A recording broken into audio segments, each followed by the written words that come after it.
Hey guys, welcome back. It's Sebastian Walker here, and today I will be showing you a deck with which you can go on a massive win streak. As you can see, I'm on a win streak of 9 wins. I've won 9 continuous competitive matches without losing a single one, and I've done that using this exact deck that you are seeing on the screen.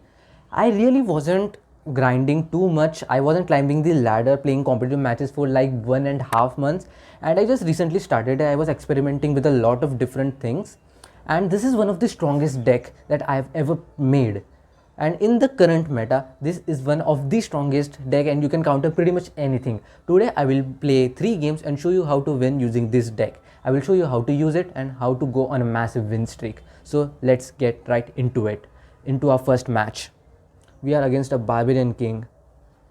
So as you can see, during the first round, you really don't want to use this reroll. You want to save it for the future rounds because that's when you need it. The first round is always like a test round. You want to see what your opponent has, what type of deck your opponent is playing. So as you can see, so my countess will teleport to the opponent archer and strike it. But unfortunately, as you can see, my wizard also got knocked off. If the wizard would have been in the game, it would have been easier, but countess versus Mega Knight, countess will beat Mega Knight every single time. So this first round is an easy win, but my opponent is using a Mega Knight, Archer and a Barbarian King, so it's a little tankier comp because it's a lot of HP for my opponent. So what I'm going to do is, I'm going to play a Battle Healer, I'm going to reroll and hope for a Giant Skeleton, which I do not get. I will play this. I think I'm good to go. I might just slide it all back by 1 tile, so that my opponent has to come to me for the fight. And looks like my opponent decided to forfeit the match, which is not the most entertaining to see. Okay, fine, I take this win. It's a free win. Really cannot complain about this.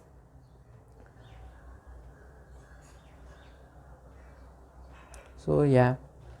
Okay, so now that my opponent is forfeit and we have got some time, let's talk about the strategy of the deck. What do you really want to get?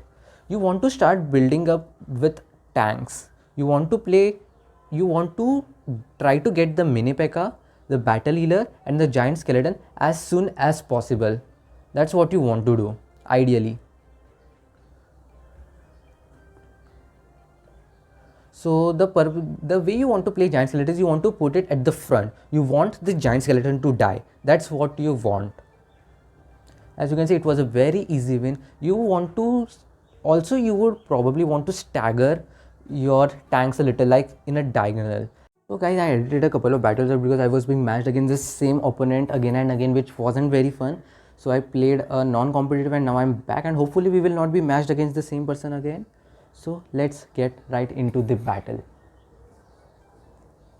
So as I've said, the main idea of it is you want tanks. You want to place down a tank. Now level 1 Mini P.E.K.K.A is not the best to start with. So I'm going to shuffle and play a Giant Skeleton. Ideally you want to save this reshuffle for the later rounds because that's when you need it. That's when you identify your opponent's strategy and you can play your own. You can build your deck accordingly. That's when you need the reshuffle. So as you can see, it works. I win the first round, and my opponent is using a Miner and a Battle Healer. So whenever your opponent is using something like a Battle Healer, you want to have a Wizard ready because Wizard is killer. It literally destroys anything that heals. Wizard is the best counter to Countess as well as the Battle Healer, the Healing Ranger, all those sorts of things. Even Barbarian King to a good extent. So as you can see, the Battle Healer heals the mirrored Giant Skeleton to full health, which is really good. So as I have said, your ideal strategy is you want to place the tanks and you want to stagger them. The way you want to do it is you want to place the Giant Skeleton first, then you want to place the Battle Healer diagonally and then Mini P.E.K.K.A in the same line.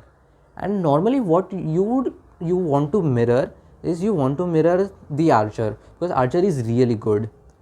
Now what you probably should first, your first priority while upgrading the archer should be to give it a second shot so that it can eliminate the dart goblin quickly, as you will see right now.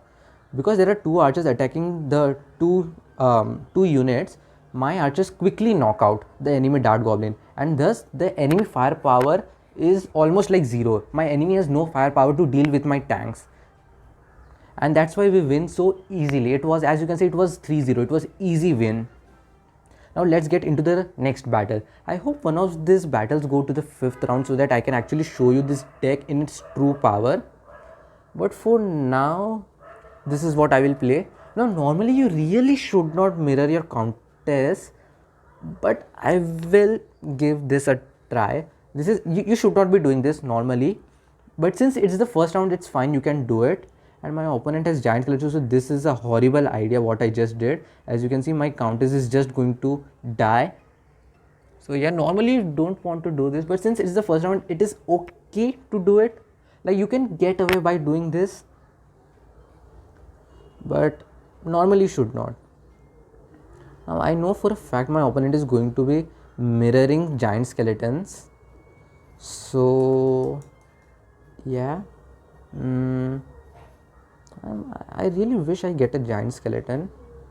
I'll play the giant skeleton there. I'll stagger the mini Pekka and the countess to this side. Now as you can see, my countess is out of the reach of the giant skeleton, although it teleports right into one. I hope it does not okay, my countess really literally walked into that bomb. Cannot really say much about this. But luckily the shield maiden is locked onto my giant skeleton and my countess is able to teleport and heal. So it was a close one, but I did manage to win because of the placement. Now I'm getting a mirror tile at the back, which is not really ideal. You really don't want that normally.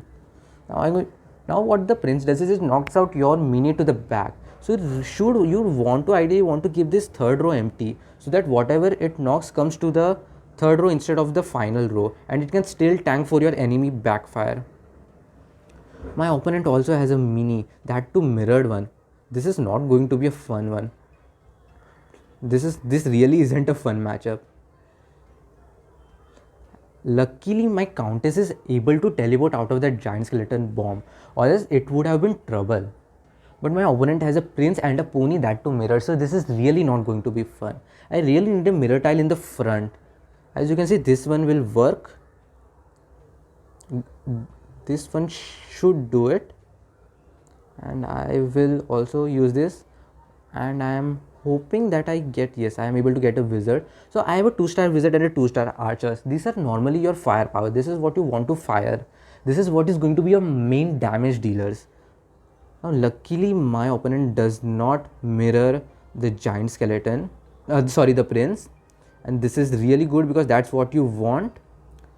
And now as you can see, this pony is going to be annoying, but luckily we are able to deal it. My opponent's mistake was he did not mirror the prince. He really should have mirrored the prince, because those ponies, they are annoying. They knock back your troops and they also stun, which is really annoying. But as you can see, this was a easy win. Even though my opponent had an annoying playstyle, I was still able to clutch a win. Even though I lost the first round, I won 3 straight rounds. Now let's get into one more battle with this deck. Is this the same opponent? No, I don't think. I think this is a different one. Actually, I'm going to play a mini Pekka, because what the shield maiden's ability does is it gains a block. It gains a shield which reflects 1 damage and it reduces all damage by 1. And since mini Pekka deals 2 damage, it can actually deal with the shield of the shield maiden. It can also deal with the block of the knight. So this barbarian is only going to help my countess charge it super quicker. Now my opponent also has a shield maiden at level 5, which is not going to be fun to face against. As you can see, although it's a countess, so it will easily beat both the knight and the shield maiden. Countess destroys this. Typically countess is really good against all the units which have very low DPS, because they straight up cannot deal with the healing mechanic of the countess. So shield maidens are very good matchup, but you really want to get rid of the the high damaging support. Basically that's what you want to get rid of. Now I'm going to play it like this. I'm going to put all the tanks in the front so that they straight up cannot break through this front line of attack. Now my opponent also has a wizard. Now when your opponent typically has a wizard, you really don't want to play a battle healer, because the wizard's third upgrade, what it does is it prevents healing. So the battle healer really becomes trash, basically useless. It's a waste of 4 elixir. The main feature of battle healer is heal, and if it cannot heal, then it's useless playing it. So if your opponent has a wizard, you probably want to dump it. You don't want to play it. I'm going to use this ability for the mini P.E.K.K.A, since my opponent has a lot of units which basically have this super ability where they have to charge. So by draining their energy, it's going to make it harder for my opponent. My opponent also has a miner, which my countess will take care of. My opponent has a 3-star barbarian, which is not the best matchup. As you can see, my opponent is able to get a win, but it's okay. We still have 2 more rounds. Hopefully I can finish it in this round itself. What I'm going to do is I'm going to do this. I'm going to increase this, and yeah, I think this is okay for now. I really I'm thinking of dropping this archer and increase the I really need to get rid of that barbarian, because that barbarian is going to be nuisance.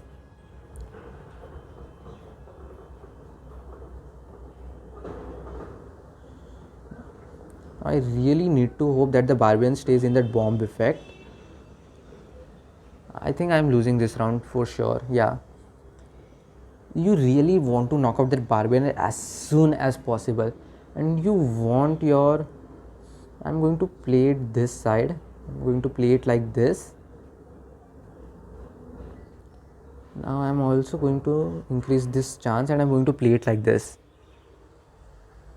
So what this is going to do is, hopefully my countess will meet the miner on this side or right side of the board, and my countess will take care of it, while the mini P.E.K.K.A here will deal with these things hopefully. But as you see, that did not work. Now as you can see, my countess is straight up going to, and luckily the miner is able to run, and as you can see, I am just able to clutch it. Although it did not go as planned, I was expecting my opponent to transfer the miner from the left side of the board to the right side of the board. It did not happen, but as you can see, this deck is very strong. As you can see, I am on a 16 win streak with this same deck that I have been using in front of you. This deck is really OP and it is really strong. You can really grind the heck out of the game with this deck. So let's recap what we have learned in this video. As you can see, I have pushed like 250 trophies using this deck. Actually, not only this deck, I also was experimenting with these 2 decks. These 2 decks are also strong, but let's recap about this deck. What you want to do is you want to play the giant skeleton. You want to stagger the battle healer and the mini P.E.K.K.A diagonally backwards so that they are tanking. Giant skeleton should be the first troop that takes the damage, and you want it to explode. Battle healer will heal the giant skeleton and the mini P.E.K.K.A, while the wizard and the archers are going to be your firepower. They are going to deal damage from the back and destroy your opponent tanks, and the archer will also destroy the enemy backfire, while the wizard melts down your enemy tanks, while the battle healer keeps your tanks alive. And the countess is like an assassin. It just travels and teleports across the whole board, knocking out the opponent minis. So yeah guys, that's all I've got for you today. I hope you learned something and you will get a massive success with this deck like I am getting, because I've pushed a lot using this deck and I am probably going to push even more using this deck.